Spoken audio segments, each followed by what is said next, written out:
आपल्या डोळ्यांची काळजी घेणारं पोखरकर नेत्रालय आता नवीन ठिकाणी सुसज्ज आणि अद्ययावत स्कायलाइट मल्टी स्पेशालिटी हॉस्पिटलमध्ये. डोळ्यांचे विविध आजार, ऑपरेशन्स आणि उपचार आता एकाच ठिकाणी.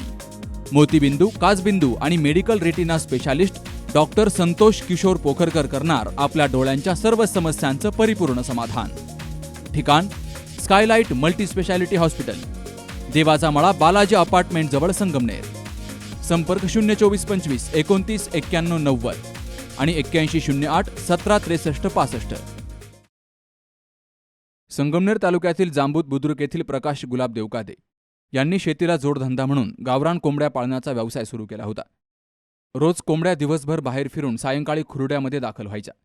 मात्र 22 जुलैला सायंकाळी 7च्या सुमारास 3 कोंबड्या खुरड्यामध्ये आल्या आणि बाकीच्या कोंबड्या आल्या नाहीत. त्यामुळे प्रकाश देवकाते यांनी कोंबड्यांचा शोध घेतला, तर बाकीच्या कोंबड्या त्यांना महेंद्र सतू कुलाळ यांच्या घरासमोर मेलेल्या अवस्थेत दिसल्या. तर महेंद्र सतू कुलाळ आणि प्रकाश देवकाते यांच्यामध्ये शेतीच्या रस्त्यावरून पूर्वीपासून वाद सुरू आहे. रस्त्याच्या वादातूनच महेंद्र कुलाळ आणि त्यांची पत्नी राधिका कुलाळ यांनी कोंबड्यांना औषध घालून मारले असा आरोप करत घारगाव पोलीस ठाण्यामध्ये महेंद्र सतू कुलाळ आणि त्यांची पत्नी राधिका कुलाळ यांच्या विरोधात प्रकाश गुलाब देवकाते यांनी फिर्याद दिली आहे. मी प्रकाश गुलाब देवकाते, मुक्काम पोस्ट जांबूत बुद्रुक, तालुका संगमनेर, जिल्हा अहिल्यानगर. तर माझी विनंती अशा पद्धतीची की मी माझ्या उपजीविकेसाठी तर 18-20 कोंबड्या पाळलेल्या होत्या. तर त्या कोंबड्यांना विषबाधा झाल्याचं माझ्या लक्षात आलं आणि लक्षात आल्यानंतर मी त्या कोंबड्या दरवेळेस माझ्या पटांगणामध्ये मोकळ्या चरण्यासाठी सोडत असतो. तर कालच्या रात्री असा विषय झाला की त्या कोंबड्या खुरड्यामध्ये फक्त 3च पाठीमागं आल्या, बाकीच्या कोंबड्या काही आल्या नाही. त्या अनुषंगाने मी चौकशी केली असता माझ्या घराशेजारी राहणारे महेंद्र सतू कुलाळ, राधिका महेंद्र कुलाळ यांच्या घराकडे मी चौकशी केली असता कोंबड्या त्यांच्या अंगणामध्ये मरून पडलेल्या दिसल्या आणि त्याच्यावरून मी ते बघण्यासाठी गेलो असता तिथं मला विषबाधा म्हणजे थायमिट वगैरे टाकल्याचं असं निदर्शनास आलं. आणि यांचे आणि महेंद्र कुलाळ आणि राधिका कुलाळ यांचे आणि माझे शेतीचे वाद हे बऱ्याच दिवसापासून चालू आहेत आणि माझा असा स्पष्ट आरोप आहे का ही जी खोड त्यांनी केलेली आहे, जे माझे काही कोंबड्या ज्या मारलेल्या आहेत त्या महेंद्र सतू कुलाळ आणि राधिका महेंद्र कुलाळ यांनीच मारलेल्या आहेत.